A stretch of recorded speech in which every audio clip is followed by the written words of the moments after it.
क्या आप भी रनिंग को फास्ट करना चाहते हैं या फिर आप 1600 मीटर रनिंग का वर्कआउट ढूंढ रहे हैं, तो आप बिल्कुल सही वीडियो पर हैं, क्योंकि ये वीडियो खास आपके लिए है। ये वर्कआउट सिर्फ आपके लिए है, क्योंकि मैं आपके लिए चला रहा हूँ 90 डेज की एक ऐसी सीरीज जिस पर आपको वर्कआउट मिल रहा है, और वो भी टेक्निकल वर्कआउट, जिस पर आपको 15 वीक का कंप्लीटली वर्कआउट प्लान मिलेगा। जितने भी ऐसे कैंडिडेट हैं जिन्होंने first, second, third, fourth, fifth, six, 7 एक वीक हमारा चल रहा है, ये वर्कआउट प्लान नहीं देखे हैं, ये वीक नहीं देखे हैं, वो सबसे पहले जाकर इन वीकों को कंप्लीट करें और शुरू से ये वर्कआउट प्लान करें।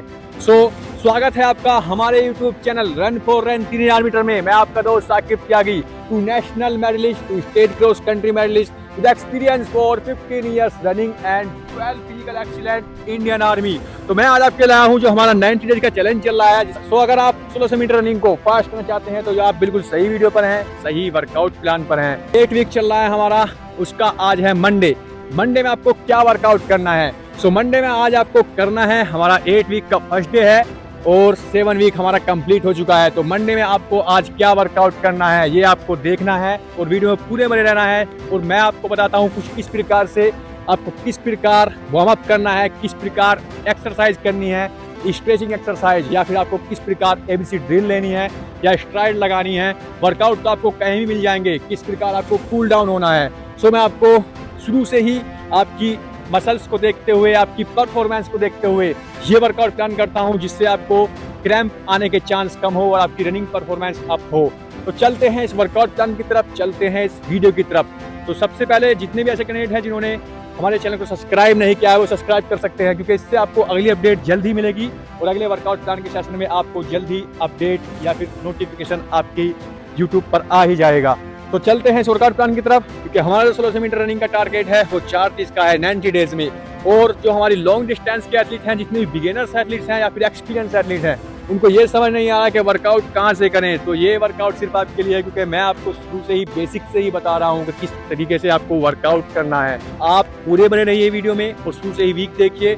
लॉन्ग डिस्टेंस वाले एथलीट जितने भी हैं, अगर आपकी टाइमिंग आ रही है 5 किलोमीटर की 20 मिनट, आप 17 डाउन करना चाहते हैं तो आप इस वर्कआउट को कर सकते हैं। 10 किलोमीटर दौड़ते हैं आप, लॉन्ग डिस्टेंस है, तो अगर आपकी टाइमिंग आ रही है 33 मिनट या फिर 34 मिनट, अगर आप इस वर्कआउट को सही तरीके से कर लेते हैं, शर्त यह है आपको जो टाइमिंग मैं आपको दे रहा हूँ उस टाइमिंग के साथ आपको करना होगा, क्योंकि इसमें रेपिटेशन भी है और लॉन्ग भी है, इंडोरेंस भी है, स्पीड भी है। तो चलते हैं इस वर्कआउट प्लान की तरफ। आपकी टाइमिंग 10 किलोमीटर वालों की 32 मिनट या फिर 33 मिनट आराम से आ जाएगी। वो आपकी कैपेसिटी पर डिपेंड करता है, आपकी मेहनत पर डिपेंड करता है, आप किस तरीके से वर्कआउट करते हैं। तो वर्कआउट शुरू करने से पहले, ट्रेनिंग शुरू करने से पहले मैं आपको बताना चाहता हूं जो हमारी परफॉर्मेंस है किस वजह से डाउन पर जाती है या फिर अप नहीं हो पाती है। इससे पहले हमको किसी टेक्निकल वर्कआउट को करना है, हमको किसी ऐसे वर्कआउट को नहीं करना है जो यूट्यूब पर काफी फेक पड़े हैं। वर्कआउट तो आपको कहीं भी मिल जाएंगे, लेकिन टेक्निकल वर्कआउट आप कर लें, इससे आपकी रनिंग परफॉर्मेंस अप होने के चांस ज़्यादा होते हैं। इसके बाद आपको क्या करना है, इसके बाद जिस तरीके से आपने वर्कआउट किया है, जिस तरीके से आपने ग्राउंड पर अपनी फटीग लगाई है, उस तरीके से ही आपको डाइट मेंटेन रखनी है अपनी बॉडी की। जिस तरीके से आपने फटीग लगाई है उस तरीके की आपकी डाइट होनी चाहिए। सेकंड पॉइंट है जो हमारा, सेकंड पॉइंट ये है आपके जो रनिंग शूज़ हैं वो अच्छी क्वालिटी के होने चाहिए। ऐसा नहीं है कि थर्ड क्वालिटी के शूज़ लेकर आप वर्कआउट कर रहे हैं। इससे क्या होगा, इससे आपकी जो रनिंग परफॉर्मेंस है वो तो डाउन होगी ही और आप मसल्स क्रैम्प हो सकती है आपकी। जो फोर्थ पॉइंट है हमारा, फोर्थ पॉइंट ये है, अगर आपकी रनिंग परफॉर्मेंस रुक चुकी है उसको अप करने के लिए आप किसी मल्टीविटामिन का यूज कर सकते हैं, जिससे आपकी रनिंग परफॉर्मेंस अप होगी, जैसे A to Z मल्टीविटामिन या फिर विटामिन D3 कैप्सूल वगैरह। अगर आपका कुछ डाउट है तो आप कमेंट कीजिए, मैं आपके कमेंट को सोल्व करने की पूरी कोशिश करूंगा। तो चलते हैं ट्रेनिंग की तरफ। सबसे पहले हमको ग्राउंड पर आ जाना है, आपको कच्चे ग्राउंड का ही यूज करना है, ना कि किसी रोड का। अगर आप रोड का यूज करते हैं तो आपकी जो रनिंग परफॉर्मेंस है वो तो अप होगी ही नहीं, आप मसल्स क्रैम्प और कर लेंगे। इसके बाद आपको इजी वार्म अप लेना है। वार्म अप किस प्रकार लेंगे हम,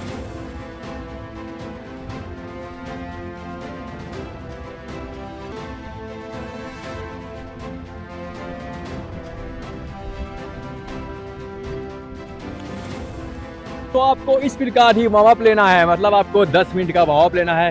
गर्मी चल रही है, गर्मी आ गई है, तो गर्मियों में ऑलरेडी बॉडी हमारी वार्म अप होती है, तो आपको 10 मिनट कंटिन्यू इसी प्रकार वार्म अप लेना है। 3 लैप ले सकते हैं 400 मीटर के, या फिर 2.5 लैप आप ले सकते हैं वार्म अप के। इसके बाद अपनी बॉडी को लाइट स्ट्रेच कर सकते हैं आप। इस प्रकार कर लेंगे, थोड़ा हल्का लाइट स्ट्रेच करेंगे, थोड़ा इस प्रकार,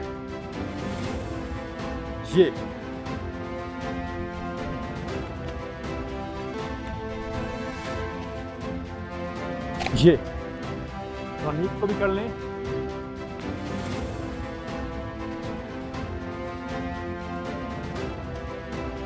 थोड़ा शोल्डर को मूव करें।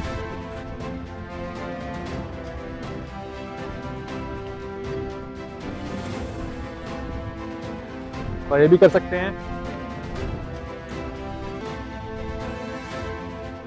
थोड़ा बैक को, स्पाइन इंजरी के बहुत चांस होते हैं।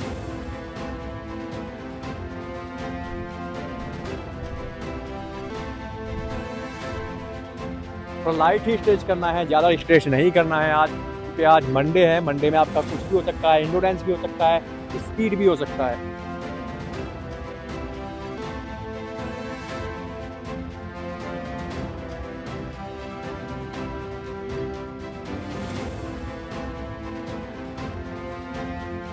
हमें स्ट्रिंग को थोड़ा स्ट्रेच करें अच्छे तरीके से, इस प्रकार कर लें और कुछ इस प्रकार कर लें।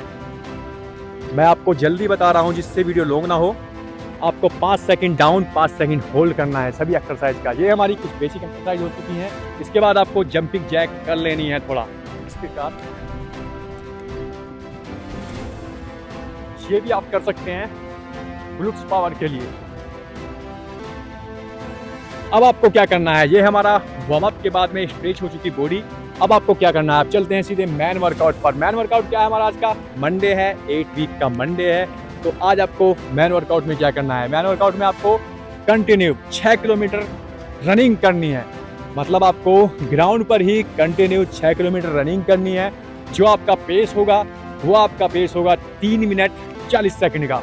मतलब आपको कंटिन्यू मंडे में, संडे का हमको रेस्ट मिल चुका है, तो मंडे में आपको 3:40 के पेस से पर किलोमीटर कंटिन्यू पेस रखना है और आपको कंटिन्यू रनिंग करनी है। ये रनिंग करने के बाद आपको लेनी है स्ट्राइड। वो इस प्रकार लेंगे वो मैं आपको बताऊंगा। रनिंग आप कर सकते हैं, पेस आप कर सकते हैं। पेस किस तरीके से करेंगे, आपको एक घड़ी बांधनी होगी हाथ में और अपना पेस मेंटेन रखना होगा। ना आपको फास्ट करनी है ना आपको कम करनी है। आपको फास्ट नहीं स्लो नहीं, फास्ट नहीं स्लो नहीं, सीधा पेस पे आपको दौड़ना है। इसके बाद आपको स्ट्राइड लेनी है। रुकने के बाद 10 मिनट आराम से रुकिए, अपनी बॉडी को थोड़ा लाइट क्रैम्प आए हैं उनको रिलीज कीजिए। जो थकावट हुई है, बॉडी थक चुकी है, उसको थोड़ा रिलीज कीजिए और फिर अपनी बॉडी को स्ट्राइड में तब्दील कीजिए। मतलब स्ट्राइड लगाइए। स्ट्राइड कुछ इस प्रकार होंगी हमारी। आपको 4 स्ट्राइड लेनी है 100 मीटर की। 100 मीटर में जो आपकी टाइमिंग होगी 20 सेकंड में आपको एक स्ट्राइड लेनी है। मतलब आपको 100 मीटर की एक स्ट्राइड 20 सेकंड में लेनी है और इसके बाद आपको 20 सेकंड का ही रेस्ट लेना है। वो मैं आपके सामने करने जा रहा हूँ कि किस प्रकार आपको स्ट्राइड लेनी है, किस प्रकार आपको अपनी फटीग देनी है।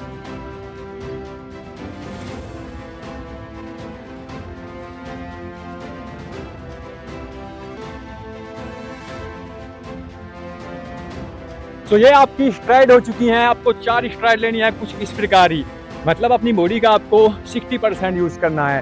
पूरा स्पीड नहीं दौड़ना है, बस 60% यूज करना है आपको।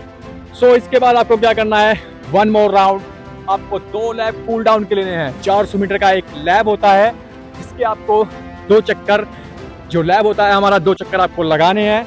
एक लैब आपका 5 मिनट में आना चाहिए। कूल डाउन कुछ इस प्रकार कर लेंगे।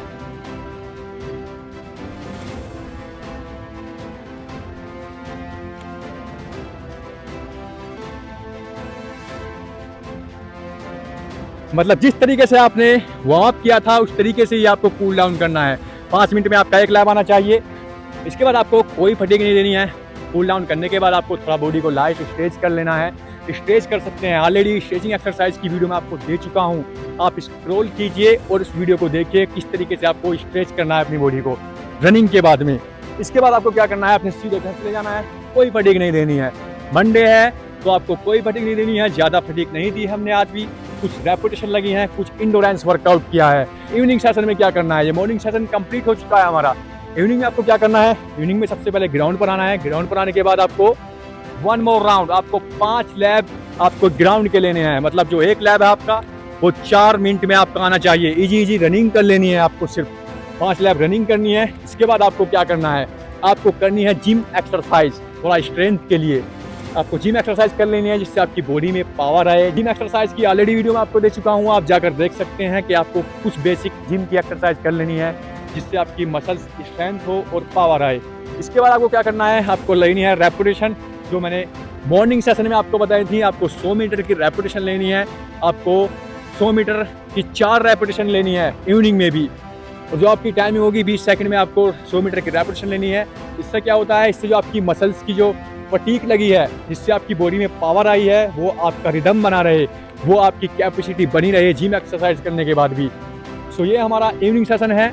इसके बाद आपको 1 मोर राउंड इवनिंग में ही कूल डाउन के लेने हैं 2 लैप, और अपनी बॉडी को स्ट्रेच नहीं करना है। सिर्फ कूल डाउन लेने के बाद आप सीधा घर चले जाएं, क्योंकि आप फटीग नहीं लगा सकते, ना ही बॉडी को रिलैक्स कर सकते। तो ये आपका इवनिंग सेशन भी कंप्लीट हो चुका है। जितने भी ऐसे कैंडिडेट हैं जिनका कुछ डाउट है वो कमेंट कर सकते हैं, जो भी आपका डाउट है मैं उस डाउट को क्लियर करने की पूरी कोशिश करूंगा। तो मिलते हैं आपको नेक्स्ट वीडियो में, तब तक के लिए कीप रनिंग गाइस। अपनी रनिंग परफॉर्मेंस को इंक्रीज कीजिए, अपनी रनिंग परफॉर्मेंस को इंक्रीज कीजिए।